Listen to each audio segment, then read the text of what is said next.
بسم الله الرحمن الرحيم، والصلاة والسلام على أشرف المرسلين. أبناء الطلبة، سنقوم بإنجاز هذا الفيديو الذي يحمل عنوان المتتاليات العددية والبرهان بالتراجع رقم 25. كما أنصح شعبة العلوم التجريبية وشعبة التقني الرياضي وشعبة الرياضي بمتابعة الحل. قال إذن لننطلق على بركة الله. قال المتتالية العددية إلى آن، حيث آن هنا ينطلق من الصفر، إذ قال آن ينتمي إلى آن ماجسكين، معناه إلى الأعداد الطبيعية كليا، معرفة بحدها الأول إلى صفر وبالعلاقة التراجع الآتية من أجل كل عدد طبيعي آن. قال السؤال الأول: عين قيم إلى صفر التي من أجلها تكون المتتالية إلى آن ثابتة. نقول أبنائي: تعيين قيم آن حتى تكون إلى آن بين قوسين هكا كمتتالية ثابتة. تقول القاعدة ماذا أبنائي؟ تقول حتى تكون هذه، حتى تكون إلى آن متتالية ثابتة، يلزم أن تحدث شيء معين. ما هو هذا الشيء؟ أنه إلى آن زائد واحد وإلى آن وإلى صفر كليا متساوية، معناه جميع الحدود من إلى صفر حتى الإلى آن زائد واحد كلها تكون حدود متساوية. ما معناه أبنائي؟ معناه نأتي بعبارة هذه التي أعطيت لنا هذه العلاقة التراجعية، ها هي العلاقة التراجعية، نجعل كل هذه الحدود متساوية. يعني لاحظوا هذه إلى آن زائد واحد نجعلها تساوي لنا إلى آن وتساوي لنا إلى صفر. بما أن الإلى آن نتابع جيدا، نتابع، إذن إلى آن تساوي إلى صفر، معناه نعوض هنا بهكذا وهكذا وهنا هكذا. لماذا؟ لأن قلنا كل الحدود متساوية، معناه نعوض في مكان الإلى آن ماذا؟ نعوض بإلى صفر، ونعوض في مكان الإلى آن زائد واحد بالإلى صفر، يعني نتحصل على معادلة كما توحدون. إذا ماذا نجد؟ نجد هكذا 7 إلى صفر زائد 2 على إلى صفر زائد 8 يساوي لنا ماذا؟ يساوي لنا إلى صفر. هنا ما علينا إلا حل هذه، أنه نستعمل هنا جداء الطرفين في جداء الوسطين، لأن مقام إلى صفر هذا واحد، فتصبح لنا 7 إلى صفر زائد 2 يساوي. الآن أضرب هذا في هذا، ماذا يحدث لها؟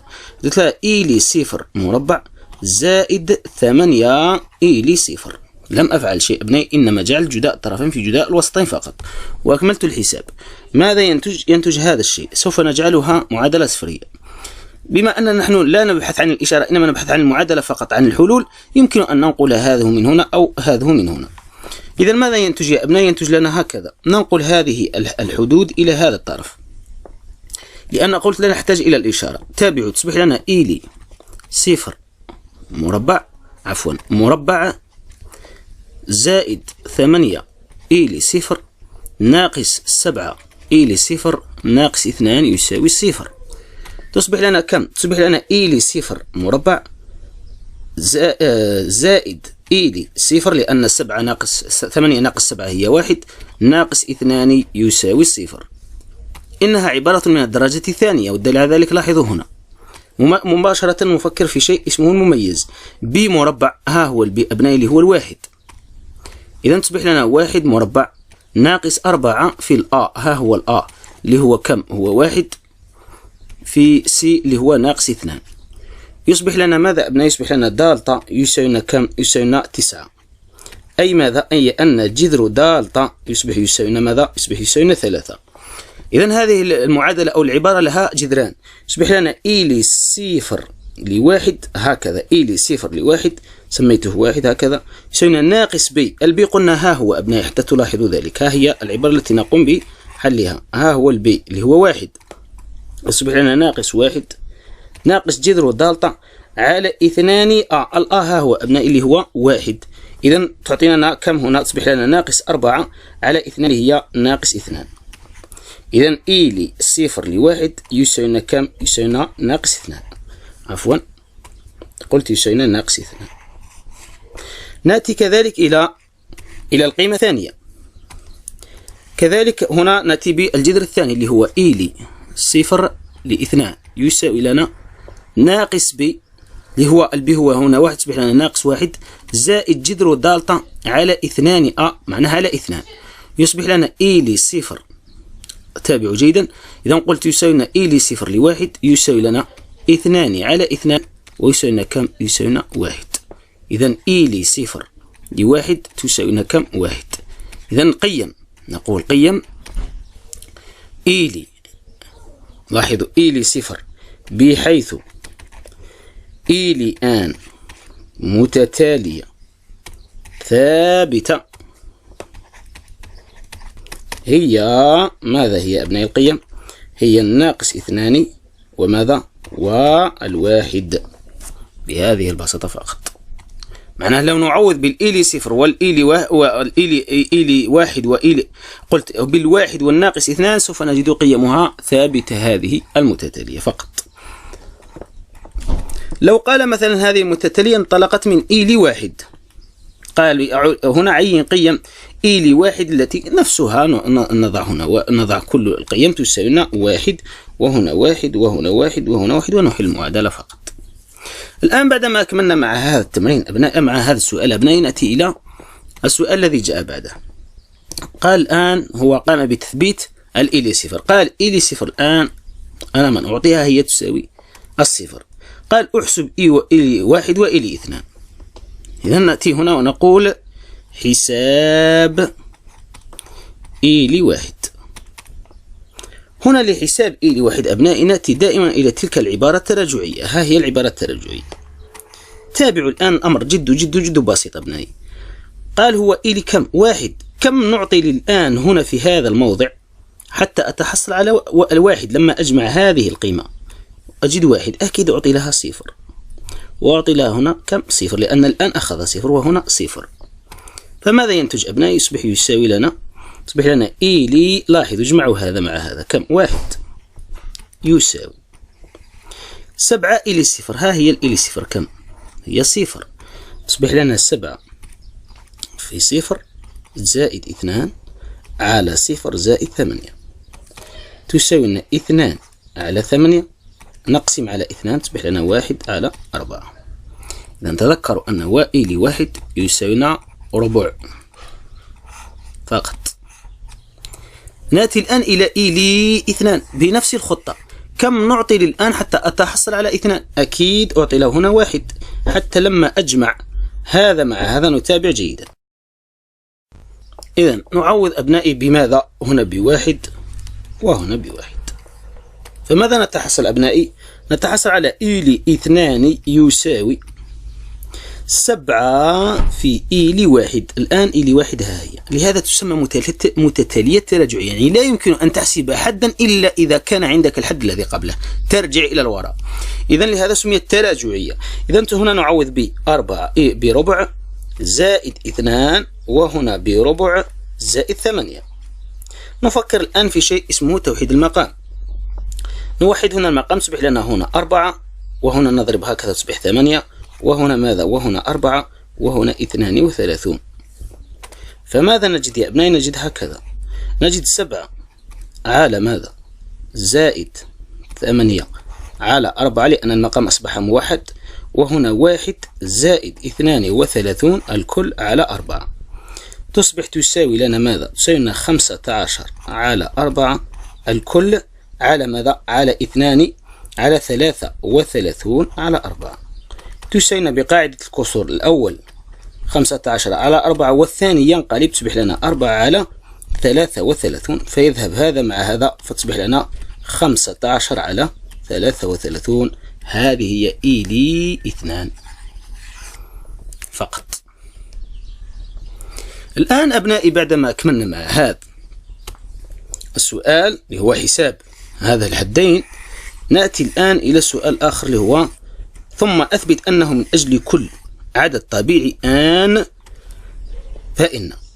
نتابع هنا جيدا أبنائي إلى هنا المقصد، بما أنها متتالية تتعلق بالمتغير آن ليس بالإكس، فهنا نبرهن بالتراجع.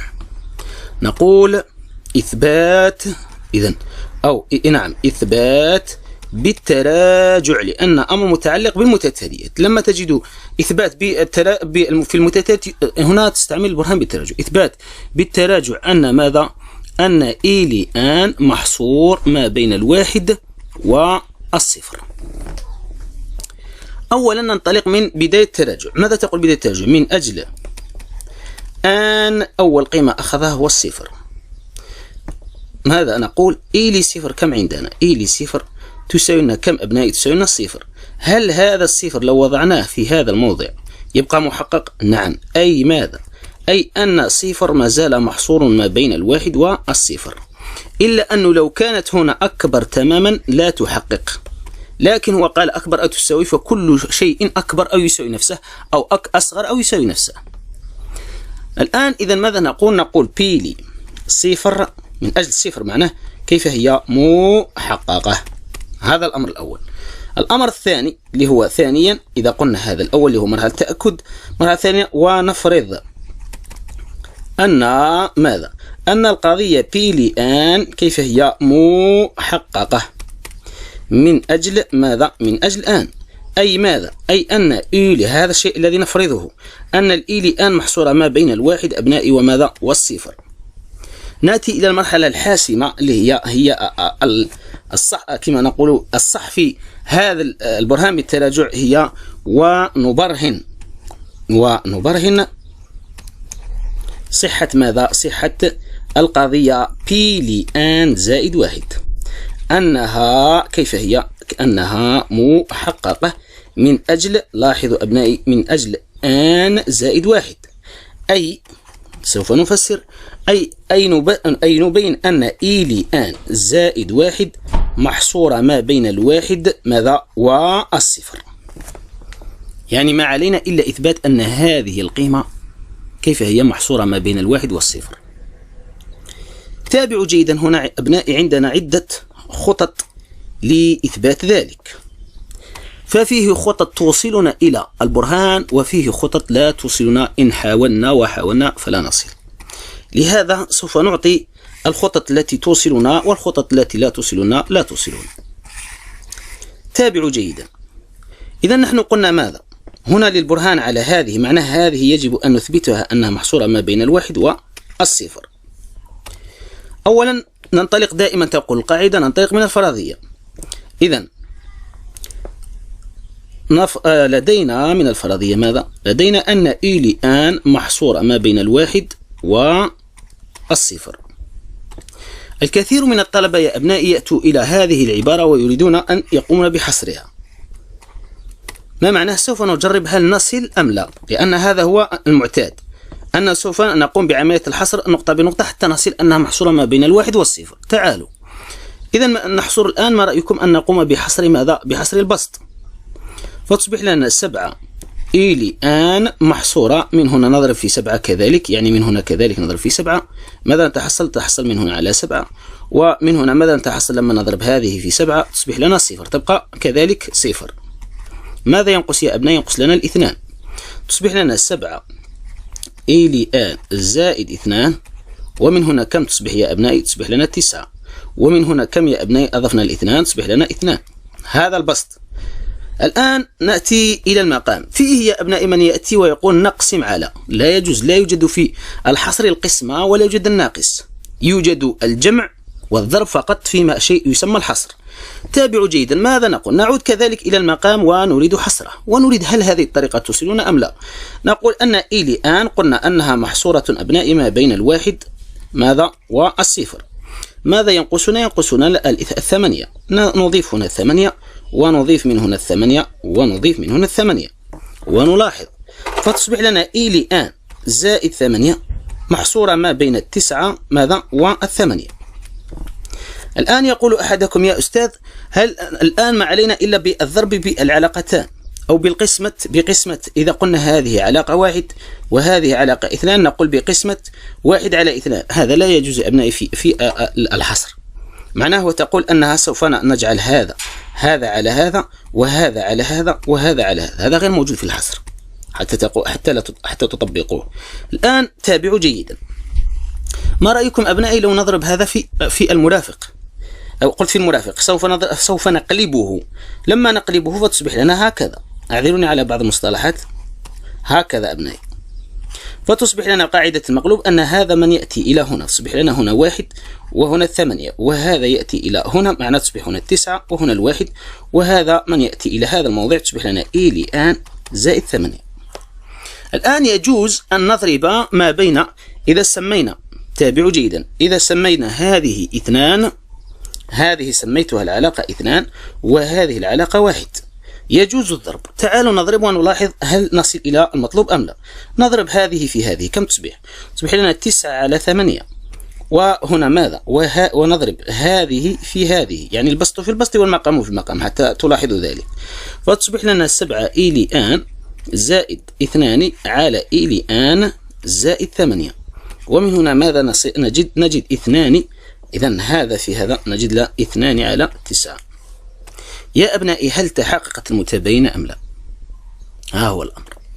من هنا ماذا؟ من هنا تعطينا 0.0 ما زالت نعم أكبر أو تساوي 0، إذن في هذه الجهة محققة.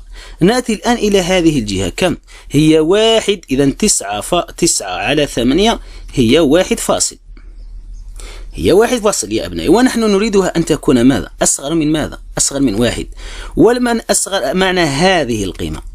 الواحد أين هو؟ الواحد ما زال هنا، الواحد ما زال في هذه المواضع من هنا هكذا، وهذا غير كافي يا أبنائي. لو جاءتنا هذه القيمة أصغر من الواحد، أصغر من الواحد، لقلنا أن الأمور أصبحت ما زالت محصورة ما بين 1 و0. أما بما أن 9 على 8 خرجت عن المجال الذي نريد الحصر فيه فهذا لا يجوز، وهذا قلت خطأ، هذا لا يوصلنا إلى شيء. كنت أود هكذا حتى أريكم أن سوف تصلون إلى شيء اسمه التناقض. ما هو التناقض؟ التناقض هو أنكم لاحظوا جيدا، هذا لا يعني أن 9 على 8 اللي هي 1 فاصل هي ماذا؟ هي أكبر من الواحد. إذا من قال لك أنها محققة؟ هذه ليست محققة مع هذه يا أبنائي. لو جاءتنا 0 فاصل، نعم 0 فاصل، بما أنها ما زالت محصورة بين 1 و0 فهي محققة. أما من فاق خرج عن ماذا؟ عن مجال الحصر فلا يجوز. الآن ما علينا إلا اتخاذ الطريق الصواب. الطريق الصواب هنا يوجد لنا 3 طرق يمكن أن نتخذها كسبيل. عندنا الطريق، سوف أعطيكم طريق، والطريق يمكن أن نأتي إلى هذه العبارة ونقوم بتفكيكها. كيف نفككها؟ تابعوا جيدا. نكتب هذه إلي آن زائد 1، يمكن أن نكتبها، لاحظوا، A زائد B على إلي آن زائد 8.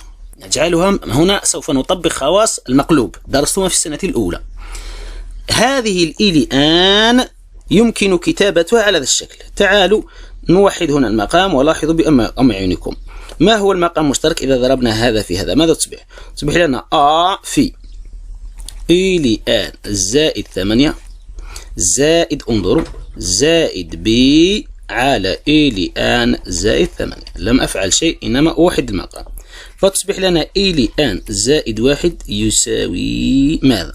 يساوي لنا A في إلي آن زائد 8 A زائد B على إلي آن زائد 8. لم أفعل شيء. نأتي بالعبارة نقول تساوي، وبما أنها إلي آن ما علينا إلا إتيان بهذه القيمة ونطابق لإيجاد الآ والبي. ثم سوف تلاحظون هل هذه الطريقة توصلون أم لا. بالمطابقة لاحظوا تتساوى عبارة إذا تساوى البسط مع البسط والمقام مع المقام. هذه تساوي هذه، وهنا في ماذا مضروبة الآن؟ مضروبة في الآ. إذا لاحظوا كم يصبح الآ مباشرة آ أصبح يساوينا 7. يبقى لنا هذه العزاب، هذا نسميهم عزاب، يعني لا يوجد لهم الإلي آن. فتصبح لنا 8 A زائد B يساوي العازب الذي هنا لوحده كم؟ و2. نأتي أبنائي بالآ ونعوضها في هذا الموضع. فتصبح لنا 8 في 7 اللي هي 56 زائد B يساوينا كم؟ يساوينا 2. لم أفعل شيء. يصبح لنا B يساوي كم أبنائي؟ يصبح يساوينا 2 ناقص 56 اللي هي ناقص 54. انظروا جيدا. الآن معناه هذه العبارة يا أبنائي يمكن كتابتها كتابة معادلة لإي لأن زائد 1 الأولى، لكن أصبحت الآن سهلة الحصر. تابعوا جيدا. فتصبح لنا ماذا؟ فتصبح لنا لاحظوا إي لأن زائد 1 أصبحت تكتب 7 ناقص 54 على ماذا؟ على إي لأن زائد 8. لاحظوا جيدا هكذا. بما أنها أصبحت مكتوبة على هذا الشكل، نأتي الآن، ما زلنا فرضية التراجع قد ظهرت قد وضعناها، وبداية التراجع قد وضعناها، ما زلنا مع مرحلة البرهان. نأتي الآن ونحصر هذه القيمة ونلاحظ. نعود إلى أصل الفرضية. ها هي. قلنا أن الإي لأن محصورة دائما بين الواحد والصفر. تعالوا الآن نأتي إلى حصر هذه الإي لأن الجديدة. ماذا ينقصنا يا أبنائي؟ ما رأيكم أن نضيف من هنا 8 ومن هنا 8 ومن هنا 8؟ فماذا تصبح؟ تصبح لنا إي لأن زائد 8. أنا سوف أقوم بحصر المقام. هنا ماذا؟ 9 وهنا ماذا؟ وهنا 8. لاحظوا جيدا هذا الأمر مفروغ.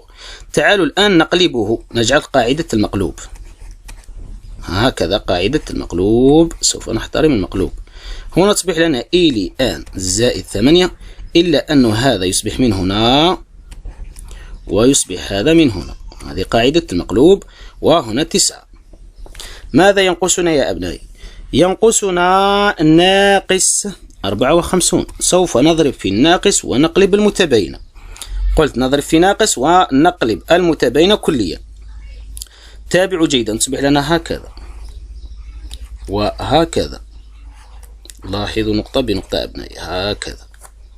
قلنا نضرب في ماذا؟ نضرب في ناقص 54 وهنا ناقص 54 وهنا ناقص 54. لكن قلنا المتباينة ماذا يحدث لها يا أبنائي؟ سوف تدور. معناه هذا يصبح من هنا وهذا من هنا. تصبح لنا ماذا؟ تصبح لنا 9 وهنا ماذا؟ وهنا 8. تابعوا نقطة بنقطة أبنائي. على ماذا؟ على إي لأن زائد 8. ماذا ينقصنا يا أبنائي هنا في الحصر؟ لاحظوا ينقصنا 7.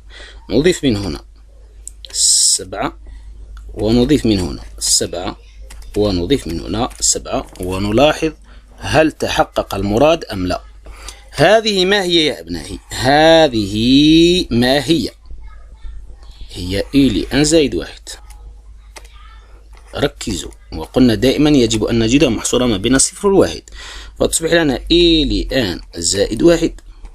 ومن هنا نأتي ونوحد هنا المقام. إذا قلنا هنا 9 ماذا تصبح هنا؟ 3. سوف نضرب 63. تصبح لنا ناقص 54 زائد 63 على 9. ومن هنا كم؟ نوحد المقام. تصبح لنا هنا 8 وهنا ماذا أبنائي؟ وهنا 56. لم أفعل شيء. تصبح لنا كم؟ تصبح لنا 2 على 8. لم أفعل شيء. قوموا بهذا مع هذا. تصبح لنا كم؟ تصبح لنا كما أشير معناه 2 على 8. تصبح لنا إي لأن زائد 1. هذا مع هذا كم يا أبنائي؟ تابعوا جيدا. إذا 6 و5 تصبح 9. لاحظوا جيدا ونتابع. إذا وهنا ماذا قلنا؟ ركزوا يا أبنائي. تصبح لنا كم؟ هذه مع هذه تصبح لنا 9، لأن 60 ناقص 54 6 ونضيف لها 3 تصبح 9 على 9. ومن هنا ماذا أبنائي؟ ومن هنا ربع. لاحظوا جيدا. 9 على 9 كم؟ تابعوا ربما حتى نخطئ. إذا قلنا 63 ناقص 54 أعطت لنا نعم 9. إذا تصبح لنا 9 على 9 كم؟ هي 1. ومن هنا ماذا؟ إي لأن زائد 1. ومن هنا ماذا؟ اللي هو ربع. والربع أكبر من أو يساوي 0. لقد وصلنا يا أبنائي بسلام. لاحظوا جيدا. إذا تصبح لنا إي لأن زائد 1. ها هي محصورة ما بين الواحد وهنا الربع ما زال أكبر من، ما زالت قيم محصورة ما بين المجال الذي نريده هي إذن ها هي أمامكم. ومنه ماذا؟ ومنه بي لآن زائد واحد كيف هي محققة، أي نعود إلى أصل البرهان بالتراجع أن إي لآن محصورة ما بين الواحد والصفر. هذه مثلا طريقة. أعطيكم طريقة ثانية. هذه الطريقة هي طريقة رائعة وتصون في كل الحالات، اللي هي طريقة نفكك تلك العبارة. أعطيكم طريقة وما زالت طريقة أخرى كذلك، اللي هي طريقة الدالة المرفقة، كذلك يمكن أن نستعين بالدالة المرفقة، أو عندنا ما زالت طريقة البرهان هنا بالتراجع، لكن نتابع. أريد أن أعلمكم كل الطرق حتى لما تجدوا هذه الأسئلة لا تخافوا. قلنا دائما فرضية التراجع انتهى دورها، إذن قلنا أنه بي لي صفر انتهى دورها محققة، ما زلنا إلا في مرحلة البرهان. وقلنا الفرضية كذلك، هذه رقم واحد. رقم اثنان الفرضية ما زالت أنه إي لآن محصورة ما بين الواحد والصفر، هذه الفرضية. نأتي دائما إلى مرحلة البرهان ونبرهن. ثالثا نبرهن صحة ماذا؟ صحة بي لآن قلت زائد واحد، أي ماذا؟ قلت زائد واحد، أي أن نبرهن دائما ما زلنا مع إي لآن زائد واحد محصور ما بين الواحد والصفر. إذن قلنا نأتي إلى الطريقة التي بعدها. ما رأيكم أبنائي لو ندقق نقطة بنقطة؟ مرحلة الفرضية انتهى دورها أن قلنا الإي لآن محصور ما بين الواحد والصفر، وعلينا أن نبرهن. قلنا أن إي لآن زائد واحد محصورة ما بين الواحد والصفر. ما رأيكم أبنائي لو نقوم بقسمة هذه المتباينة؟ كيف؟ نبرهن هنا مرتان. نبرهن قلت مرتان. نبرهن أنه مرة إي لآن زائد واحد هكذا، إذن تكون هكذا أصغر من الواحد، وهذه رقم واحد. رقم اثنان ونبرهن أن إي لآن زائد واحد أكبر من الصفر، بما أنها أصغر من الواحد وأكبر من الصفر فهي محصورة ما بينهم. هذه القاعدة، يعني نقوم هنا بتفكيك هذه المتباينة إلى جزئين، جزء أصغر وجزء أكبر. تعالوا ننطلق نقطة بنقطة. نأتي بعبارة الإي لآن زائد واحد، ها هي، ونبرهنها أنها تابعوا جيدا أصغر من الواحد. ننطلق الواحدة ثم الثانية ثم نقول من واحد واثنان. واحد، ننطلق من الواحد. إذن واحد هذا نبرهنها، لم أقل أنها صحيحة. إي لآن زائد واحد. ما رأيكم لو نقلب هذه العبارة إلى هنا؟ تصبح لنا إي لآن زائد واحد ناقص واحد على هذه علينا أن نثبتها أنها أقل أو تساوي الصفر. إذا أثبتنا هذه نكون قد أثبتنا الفرع الأول من البرهان هذا. ركزوا أرجوكم. تعالوا أبنائي، تعالوا نأتي بهذه القيمة. تصبح لنا ماذا؟ تصبح لنا 7 إي لآن زائد 2 على إي لآن زائد 8 ناقص واحد. لا أقول أقل من الصفر، أنا أريد أن أثبتها أنها أقل من الصفر، لأن نحن نريد أن نثبت.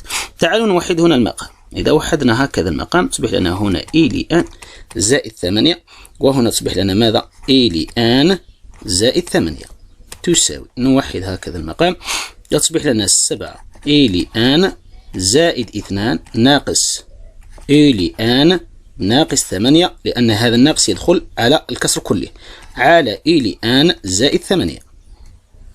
فماذا ينتج يا أبنائي؟ تابعوا جيدا. فينتج لنا أنها تصبح تساوي هذا مع هذا كم؟ تصبح لنا 6 إي لآن، وهذا مع هذا يصبح لنا ناقص 6 على إي لآن زائد 8 تساوي. ما رأيكم أن نستخرج 6 كعامل مشترك؟ فتصبح لنا 6 في إي لآن ناقص 1 على ماذا؟ على إي لآن زائد 8. تابعوا جيدا، هل هذه القيمة أقل من الواحد أو؟ ركزوا جيدا. ماذا عندنا من الفرضية؟ لدينا من الفرضية أن قلنا إي لآن أقل من الواحد، تذكروا هذه الكلمة، وأكبر من الصفر. نحن يهمنا أقل من الواحد، هذا الشيء الذي نريد لأننا نحن في هذا الجزء. إذن ما رأيكم لو نقلب هذا إلى هنا؟ من الفرضية هنا تصبح لنا إي لآن ناقص 1 أقل ماذا؟ من الصفر. هذه من الفرضية، قلت ليس من البرهان. إذن ماذا نقول على هذه القيمة؟ لاحظوا، ها هي أمامكم قيمة كيف هي؟ سالبة.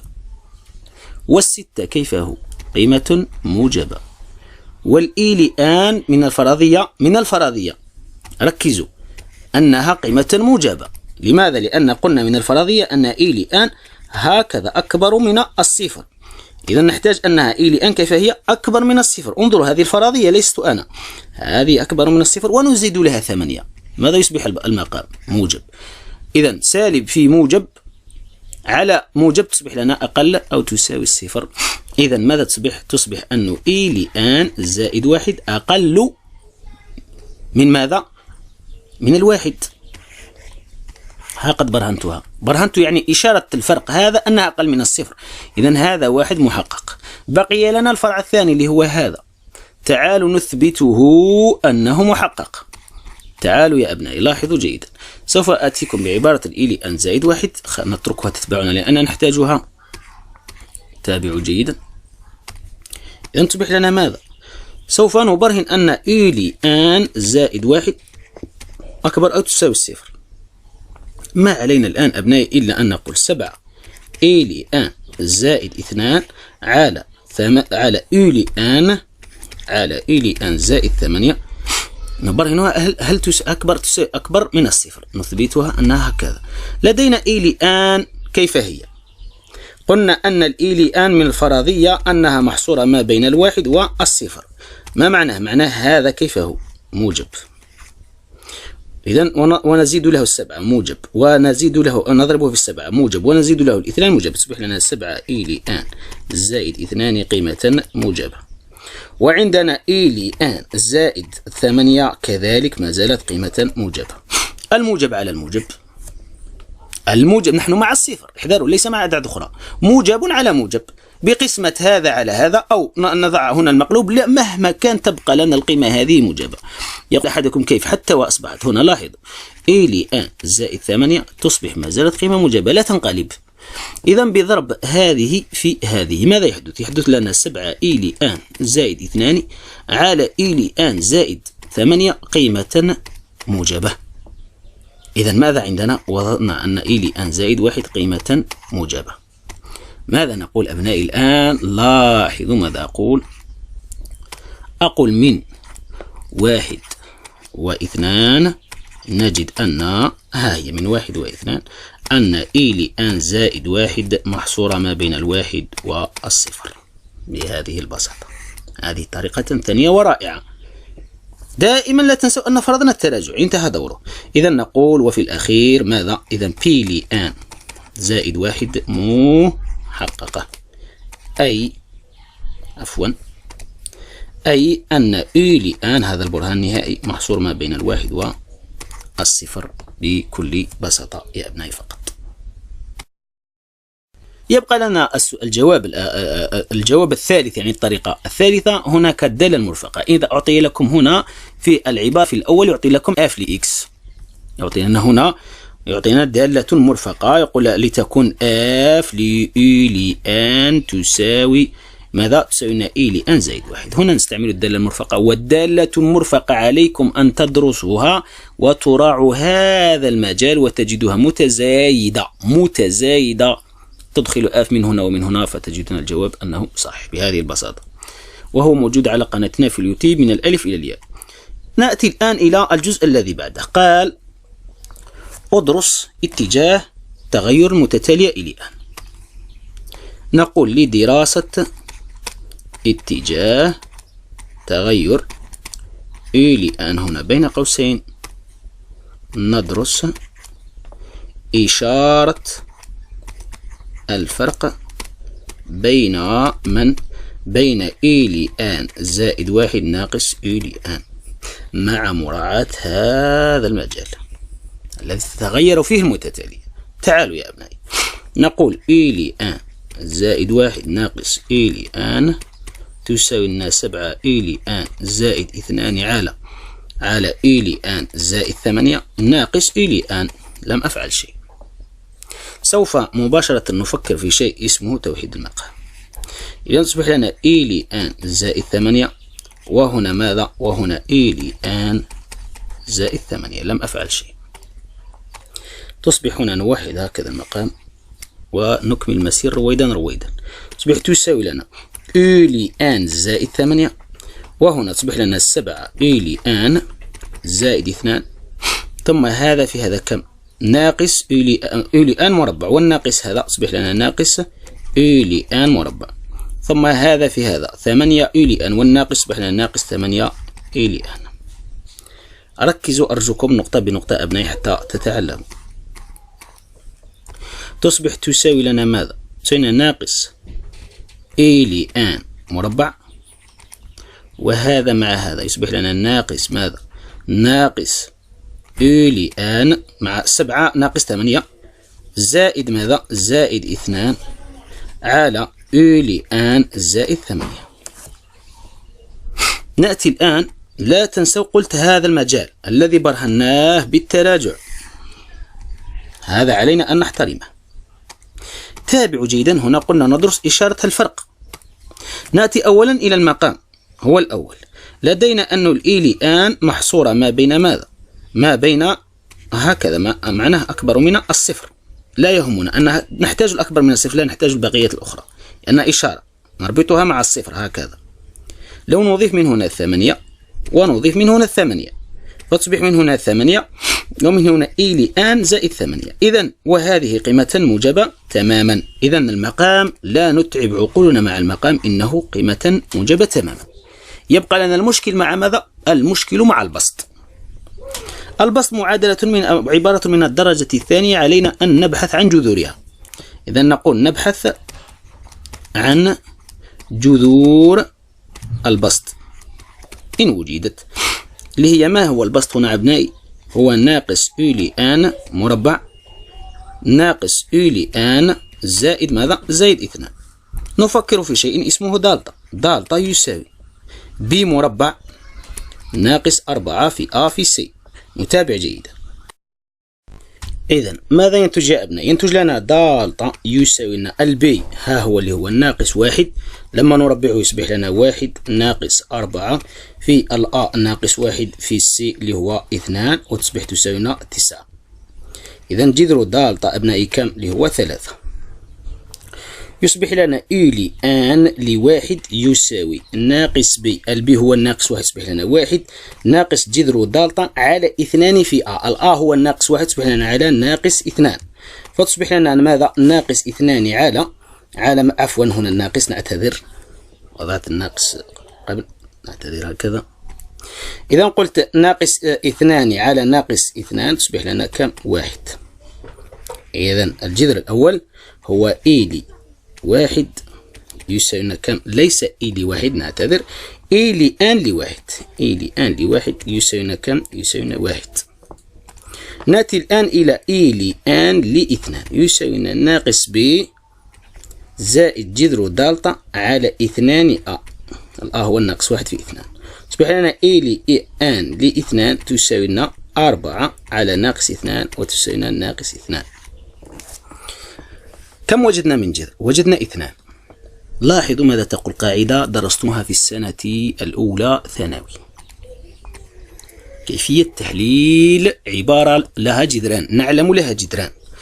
تصبح لنا، ركزوا أرجوكم، تصبح لنا قلت ناقص إيلي آن مربع، هكذا ناقص إيلي آن قلت مربع ناقص إيلي آن زائد 2 يساوي ماذا تقول القاعدة؟ إذا كانت عبارة يا أبنائي مكتوبة على الشكل A x مربع زائد B x زائد C، إذا كانت لها جذران فنقول تساوي لنا A في x ناقص x1، هكذا القاعدة تذكروها، في ماذا؟ في x ناقص x2. هذه هي القاعدة التي درستموها في السنة الأولى. كل عبارة لا تقبل جذرين تكتب من هذا الشيء، حيث x1 و x2 هما الجذور. إذا هنا ماذا تصبح لنا؟ الآ ها هو أمامكم كم؟ هو الناقص 1، تصبح لنا ناقص في إيلي آن ناقص الجذر الأول. ما هو الجذر الأول؟ ها هو الواحد، في إيلي آن ناقص الجذر الثاني ها هو الناقص 2 يصبح لنا زائد 2. تابعوا جيدا، يمكن أن نحذف هذا الخط من الطريق لأنه يعوقنا هكذا. ها هي قد كتبت. تعالوا الآن يا أبنائي نلاحظ نقطة بنقطة كيف تتم العملية. نأتي إلى هنا لبرهان على هذه. إذا ماذا أصبحت هذه القيمة؟ سوف نعيد كتابتها. إذا إي لآن زائد 1 ناقص إي لآن أصبحت تساوي لنا هذه العبارة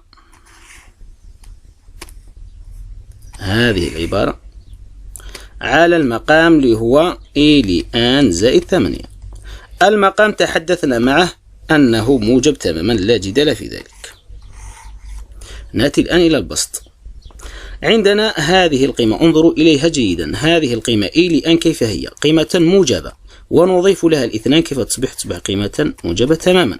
إذا إي لآن زائد 2 قيمة موجبة تماما، والمقام إي لآن زائد 8 قيمة موجبة تماما. يبقى لنا الإشكال في هذه القيمة. تابعوا جيدا، هنا نعود إلى البرهان بالتراجع. لاحظوا جيدا، عندنا إي لآن قلنا كيف هي؟ ركزوا، إي لآن أنها أقل أو تساوي 1 من البرهان بالتراجع. لو نقلب هذه القيمة إلى هنا تصبح لنا إي لآن ناقص 1 تصبح أقل أو تساوي 0. هذا لا جدال في ذلك، لا جدال. لما نقلناه ترك الصفر في مكانه. لكن هذه العبارة سبقت بماذا؟ سبقت بناقص. لو نضرب المتباين الآن في ناقص يصبح لنا هكذا إي لآن ناقص 1، لكن سوف تقلب بهذه البساطة هكذا، فتصبح ماذا يا أبنائي؟ فتصبح هذه القيمة قيمة موجبة، موجب في موجب في موجب. إذا موجب في موجب في موجب، فتصبح لنا هذه القيمة هكذا يا أبنائي. نقول أكبر أو تساوي 0. لماذا؟ لأنها تنعدم عند الواحد. أنها تنعدم يا أبنائي لأن هذه القيمة كما قلت. تابعوا جيدا. إذا ومنه ماذا نقول بهذه البساطة؟ ومنه ماذا؟ ومنه إي لآن كيف هي؟ متزايدة أكيد على مجالها اللي هو من الصفر إلى على 0.1 بهذه البساطة فقط أبنائي. الآن بعدما أكملنا مع هذا الفرع، كما يمكن لكم الاستعانة إن لم تفهموا بهذه الطريقة استعينوا بجدول الإشارة. جدول الإشارة كذلك ينقذكم. كيف جدول الإشارة؟ هنا نقول إي لآن، وتابعوا نكتب هذه القيمة هنا ناقص إي لآن مربع زائد إي لآن هكذا، ناقص إي لآن ناقص زائد 2. أين انعدمت؟ انعدمت عند الناقص 2 وعند الواحد هكذا وهكذا. بخارج المجال نقول نفسها هو نفس، تصبح لنا ناقص وهنا زائد. المتباينة المتتالية أين تتغير؟ إي لآن قلنا متغيرة ما بين الواحد والصفر. ها هو الصفر. لاحظوا جيدا، نقول مباشرة من الجدول. هذا طريقة ثانية وهي أفضل.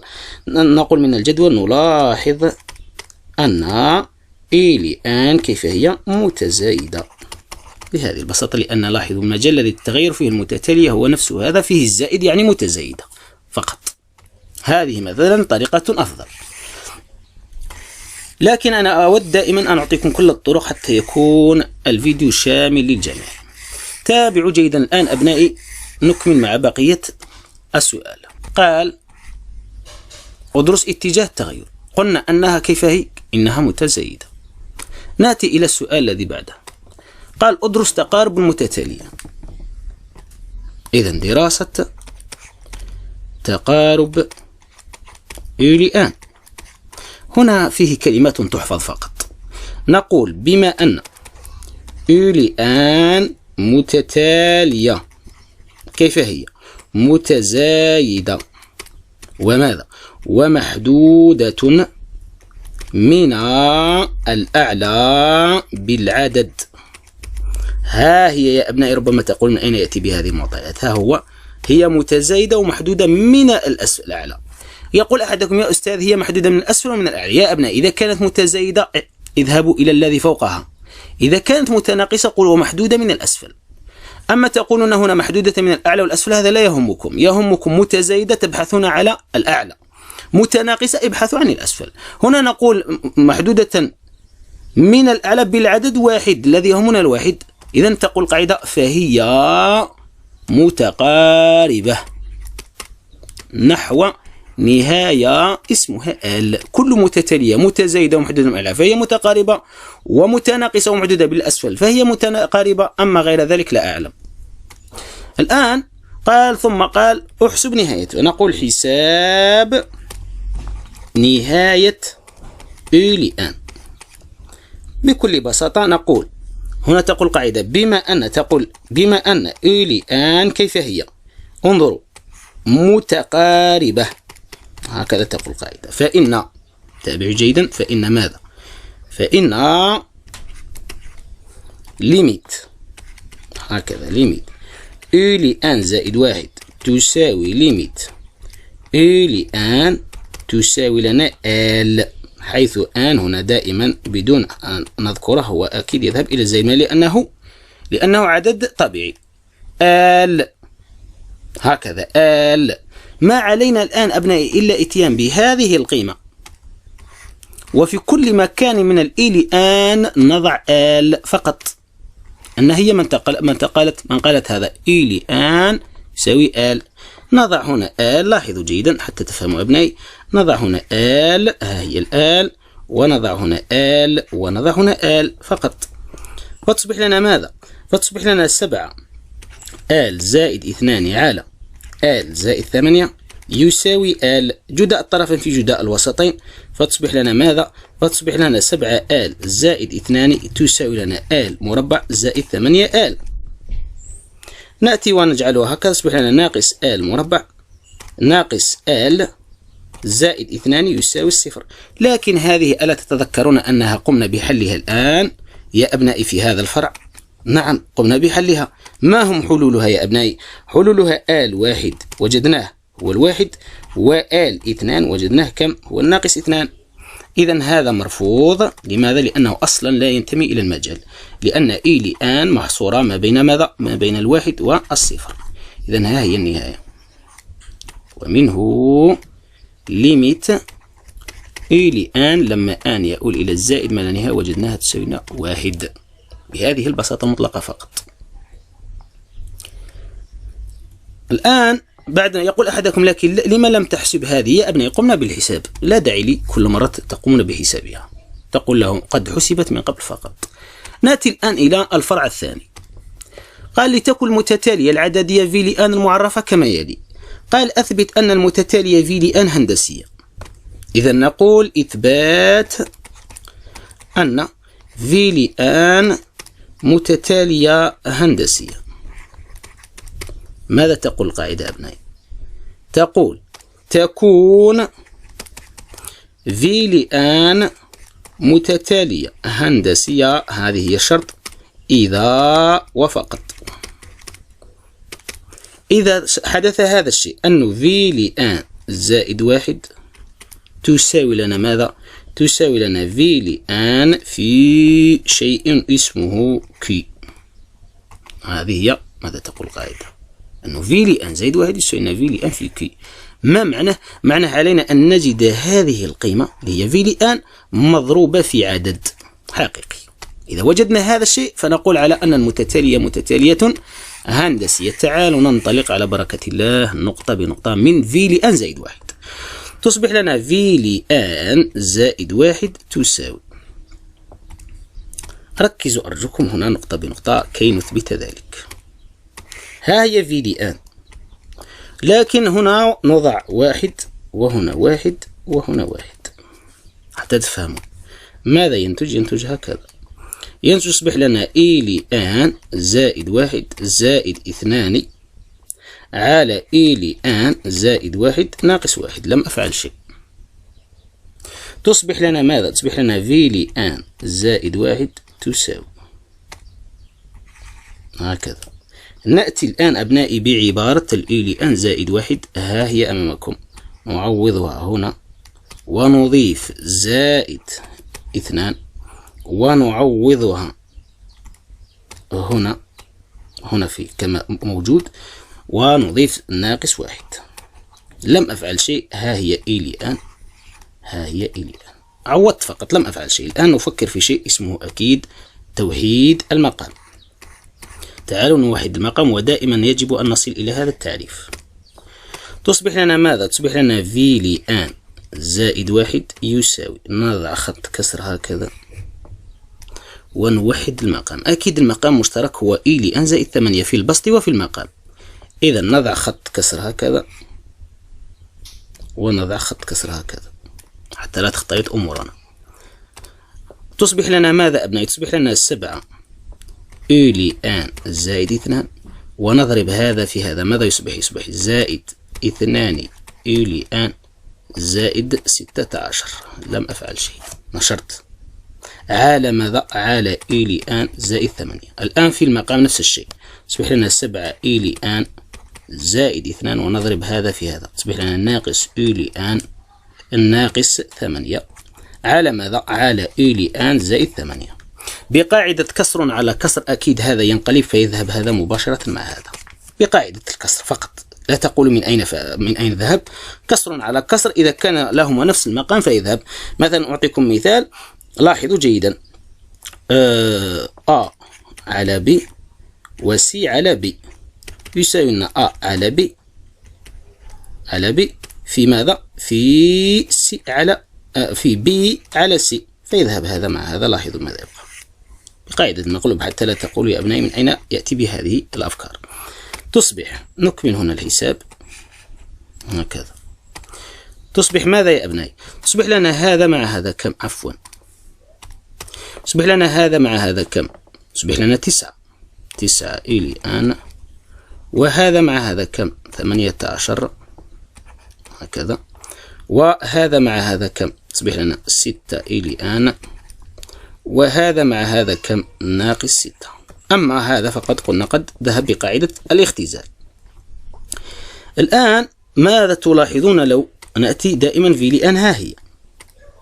ركزوا، الفي لآن ها هي، ما هو الشيء المضروب هنا في الإي لآن في هذا المكان؟ هو الواحد، وهنا الواحد، لكن هنا ماذا؟ ركزوا، هنا لاحظ 9 وهنا ماذا؟ هنا 6. ما علينا إلا هم من نستخرجهم كعامل مشترك، أحب أن كرهوا. قبل أن نستخرجهم كعامل مشترك يمكن أن نرى هنا يوجد هنا اختزال. لو نقسم هنا كليا على ماذا؟ نقسم على 6، لا نقسم على 3، عفوا نقسم على 3. تعالوا نقسم من هنا على 3 ومن هنا على 3 هكذا حتى تلاحظوا، ونقسم من هنا على 3 ونقسم من هنا على 3. بالرغم هنا قلنا القسمة نضعها من هنا إلا مجرد فقط، تصبح تساوي لنا هكذا هكذا. انظروا جيدا، تصبح لنا في لآن زائد 1 تساوي، تصبح لنا ماذا؟ تصبح تساوي 3 إي لآن ناقص ماذا؟ ناقص 6. لم أفعل شيء، قلت ناقص ماذا؟ زائد 6 عفوا، زائد 6 عفوا، زائد 6. وفي المقام نقسم على، تصبح لنا 2 إي لآن ناقص ماذا؟ ناقص 2. لم أفعل شيء، قمت بالقسمة. ركزوا، قلت وقارنوا، هنا المعامل كم؟ 1 1 وهنا 3، إذا أكيد سوف هو من يستخرج كعامل مشترك. تصبح لنا في لآن زائد 1 تساوي 3 على 2. ونلاحظ ماذا سوف يبقى لدينا. لاحظوا لما نستخرج 3 من البسط كعامل مشترك تصبح لنا إي لآن زائد 2. أعيد النشر تجد الكلام حقيقي، تصبح أعيد النشر 3 6 صحيح. المقام يبقى لنا إي لآن ناقص 1، أعيد النشر تدرج. إذا ما هي هذه القيمة؟ أليست هي هذه الفي لآن؟ نعم إنها في لآن. أليست هو التعريف بحد ذاته الذي هو ها هو يتبعنا؟ انظروا نعم. إذا ماذا نقول؟ تصبح لنا في لآن، إذا في لآن زائد 1 وجدناها تساوي لنا 3 على 2. ماذا أبنائي؟ في لآن، ها هي أمامكم، وها هو الأساس، وها هي الفي لآن. قول ومنه في لآن متتالية هندسية أساسها كي يساوي 3 على 2 بهذه البساطة المطلقة فقط. الآن بعدما أكملنا مع هذا السؤال قال برهن أنها هندسية، قد برهناها وجدنا أساسها أنه هو 3 على 2. نأتي إلى السؤال الذي جاء بعده. ركزوا، قال يطلب حساب حدها الأول وأساسها. الأساس وجدناه أن كي يساوي لنا 3/2، هذا انتهى دوره. قال وحدها الأول، حدها الأول نأتي إلا إلى عبارة الحد العام هنا، العبارة التراجعية هذه، ونعوض فقط من أجل كل عدد طبيعي آن. إذا نعوض هنا بالصفر وهنا بالصفر وهنا بالصفر، فتصبح لنا إلي صفر ها هي قيمتها، انظروا هي الصفر. لما هي الصفر معناها تصبح هنا كليا صفر وهنا صفر، تصبح لنا 2 على ناقص 1 اللي هو ناقص 2 فقط. كم هي الناقص؟ إذا في لصفر يساوي ناقص 2 فقط. نأتي الآن بعدما عندنا الأساس وعندنا الحد الأول، سوف نأتي إلى بقية الأسئلة الأخرى. تابعوا جيدا. عبر عن في لآن بدلالة آن. قال عبر عن أو لآن بدلالة آن، وهنا يوجد لنا سؤال خفي، ما هو؟ هو في لآن بدلالة آن. إذا نقول أولا التعبير عن ماذا؟ عن في لآن بدلالة آن، لأن هذا السؤال خفي. كيف أجد في لآن بدلالة آن وأنا لا أعرف الفي لآن؟ لأن الفي لآن هندسية معروفة. عندنا عبارة الحد العام للمتتالي الهندسي تقول في لآن يساوي في لبي في كي قوة آن ناقص بي، والبي هذا هو المتتالي الحد الذي انطلقت منه، انطلقت هذه من في لصفر، تصبح لنا في لآن يساوي لنا في لصفر في كي قوة آن ناقص صفر، هي هكذا. تصبح لنا في لآن يساوي لنا في لصفر ها هي الناقص 2 في الأساس اللي هو كم؟ 3/2 قوة ماذا؟ قوة آن، بهذه البساطة فقط. هذه عبارة ماذا؟ عبارة الفي لآن. نأتي الآن إلى عبارة الإي لآن. إذا التعبير عن ماذا؟ عن إي لآن بدلالة آن. تابعوا جيدا. نقول ماذا؟ نقول لدينا هذه العبارة. تعالوا الآن نستعمل أبناء جداء الطرفين في جداء الوسطين، هذا مقام واحد، إذا هذا في هذا يساوي هذا في هذا، تصبح لنا في لآن في إي لآن ناقص ماذا؟ ناقص 1 يساوي لنا ماذا؟ يساوي لنا إي لآن زائد 2 في 1، هذا الواحد لا يحدث شيء.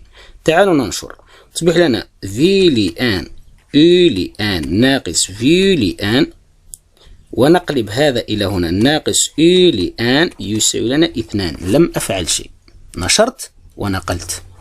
تعالوا الآن أبنائي نستخرج الإي لآن، ننقل هذا إلى هنا، تصبح لنا في لآن في إي لآن ناقص إي لآن تساوي لنا ماذا؟ في لآن زائد 2، هذا لما ننقله من هنا يصبح لنا زائد. نستخرج الإي لآن كعامل مشترك، يصبح لنا إي لآن في لآن ناقص 1 تساوي في لآن زائد 2. هذا مع الإي لآن في ينقل إلى ماذا؟ ينقل إلى المقام. لما ينقل إلى المقام ماذا يصبح؟ يصبح لنا إي لآن يساوي لنا في لآن زائد 2 على ماذا أبنائي؟ على في لآن ناقص 1.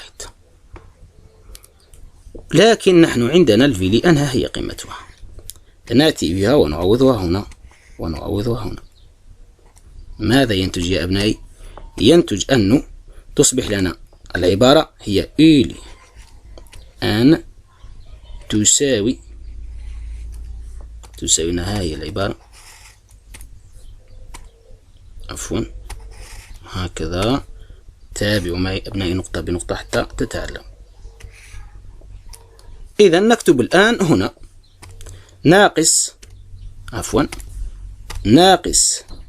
2 في 3/2 قوة آن زائد 2 على ماذا؟ على في اللي هو ناقص 2 على في 3/2 قوة آن ماذا؟ ناقص 1. هذه هي عبارة الإي لآن يا أبنائي بأبسط طريقة ممكنة.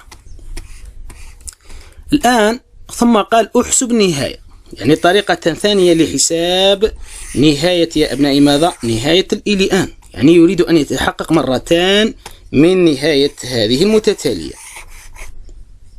تابعوا جيدا هنا أبنائي نقطة بنقطة. إذا نقول حساب نهاية أو لآن. لاحظوا جيدا هنا أبنائي ودققوا معي، لاحظوا نقطة بنقطة. هنا يمكن أن حتى نبدل شيء اسمه نبدل متغير، لأنه نحن ماذا وجدنا؟ لاحظوا جيدا بأن هذه العبارة أصبحت كأنما عبارة دالة على دالة، كأنها دالة تناظرية حتى تفهموها، كأنها دالة تناظرية. لاحظوا فتصبح لنا تساوي، لاحظوا ليميت كأنما هذا كليا يصبح إكس وهذا إكس، يعني بوضع كأنما هكذا، بوضع هذه هي الإكس وهذه هي الإكس، فتصبح لنا إلي أن تساوي ناقص 2 في إكس زائد 2 على ناقص 2 في إكس ناقص. نقول هكذا بوضع حتى تفهموها، بوضع إكس يساوي ماذا؟ 3 على 2 الكل قوة آن، بوضع هذا الشيء فقط، لم أفعل شيء. فماذا تصبح يا أبنائي؟ فتصبح لنا ليميت ناقص 2 إكس زائد 2، تابعوا جيدا، على ناقص 2 إكس ناقص 1. لما الآن إكس أين يصبح يؤول؟ هذه يا أبنائي انظروا جيدا، هذه النهاية، هذه كم؟ عند ماذا تؤول؟ عند الزائد من النهاية، الليميت. انظروا جيدا، الليميت 3 على 2 لما آن يؤول إلى الزائد من الكل قوة آن، هذه تعطي لكم زائد من هذا لا جدال في ذلك، لأن البسط أكبر من المقام. في التزايد المقارن تعطيكم زائد من هذا، تصبح لنا هذا وهكذا، يعني يصبح لنا كأنما نهاية دالة تناظرية. ليميت ماذا؟ أكبر حد على أكبر حد اللي هو ناقص 2 إكس على ناقص 2 إكس، لما الإكس يصبح يؤول إلى الزائد من النهاية، وتصبح تساوي أكبر حد على أكبر حد اللي هو ناقص 2 على ناقص 2، ويساوي كم؟ يساوي 1. إذن هذه النهاية أبنائي بقاعدة التركيب تصبح تساوي لنا 1 فقط، يعني أبسط طريقة ممكنة. كما يمكن كذلك إن لم تأتوا بأفكار أخرى يمكن أن تعوضوا مباشرة، لكن إذا عوضتم مباشرة تحدث لكم إشكال، تصبح هنا ما لا نهاية وهنا ما لا نهاية، وهذه حالة التعيين. إذن عليكم أن تتخذوا هذا الطريق بتبديل المتغير فقط، ووجدناها مثل ما وجدناها في الأول، إنها 1. نأتي الآن أبنائي إلى السؤال الذي جاء بعده، نتابع جيدا.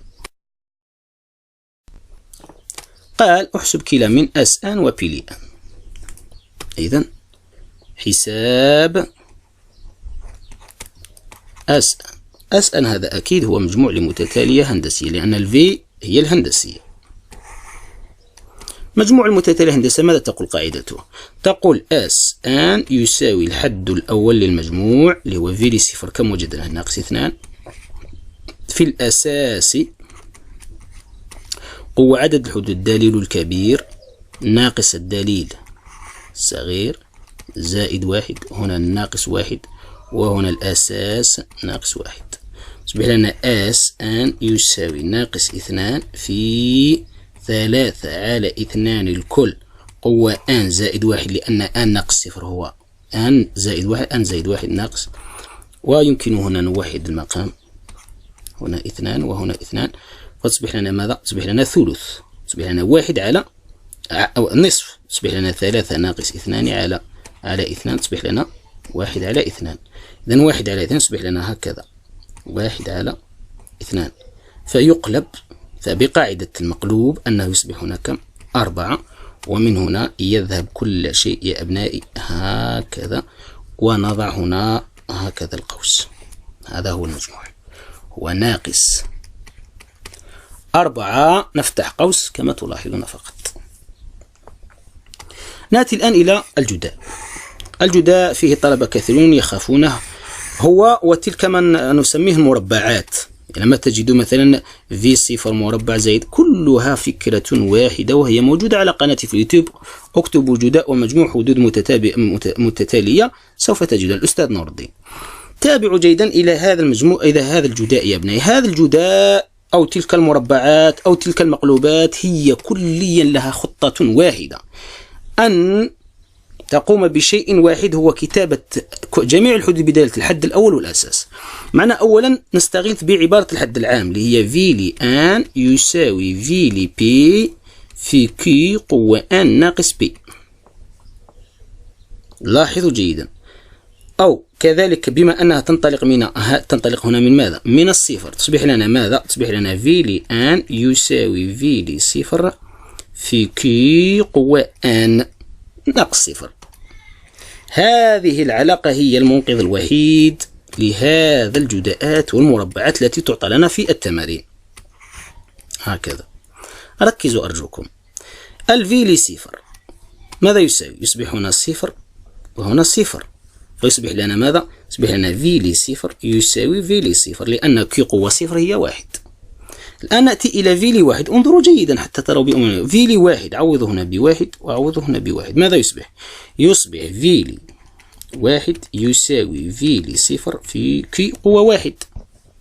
عوضوا الآن في لاثنان، انظروا جيدا، عوضوا هنا اثنان وهنا اثنان، تصبح لنا في لاثنان يساوي لنا في لصفر في كي مربع. هيا ننزل رويدا رويدا إلى هذه العبارة، إلى في لآن. ماذا تصبح لما ننزل إلى الفي لآن يا أبنائي؟ انظروا، عوض هنا بالآن، هنا بالآن وهنا بالآن، فتصبح لنا في لآن يساوي في لصفر في كي قوة آن فقط. الآن ما أبنائي لو نضرب الضرب العمودي ليس الأفقي، عموديا هكذا، لما درسته في الابتدائية، في هكذا، في صفر في في واحد في في اثنان في في ثلاثة، وننزل هكذا. ما هو في واحد في في اثنان في في ثلاثة حتى الفي آن؟ أليس هو بي لآن؟ نعم إنه بي لآن. يساوي ماذا؟ لاحظ ضرب عمودي. يصبح لنا الحد الأول في صفر ما هو؟ هو في صفر. الحد الثاني ما هو؟ هو في صفر في كي. الحد الثالث ما هو؟ هو في صفر في كي مربع. الحد الرابع ما هو؟ هو في صفر في كي قوة ثلاثة إلى غاية في لآن. ها هي قيمتها، هي في لصفر في كي قوة في لصفر في كي قوة آن، كلهم مضروبين في. ماذا يحدث يا أبنائي؟ تابعوا، تصبح لنا بي لآن يساوي في صفر في لاحظوا ليس هنا الجمعة، احذروا عندنا تقول نستخرج الفي صفر عن مشترك، لا، عامل مشترك خرجوا في زائد والناقص. في صفر في صفر في صفر في صفر إلى غاية الفي لآن. كم من مرة الفي لصفر تكرر حتى تفهموها؟ كم من مرة هذا الفي لصفر يا أبنائي تكرر؟ ها هو، لاحظوا العلاقة هنا دائما نتركها هنا. الفي لصفر تكرر حسب عدد الحدود. ما هي عدد الحدود؟ عدد الحدود هو الدليل الكبير ناقص الصغير زائد واحد.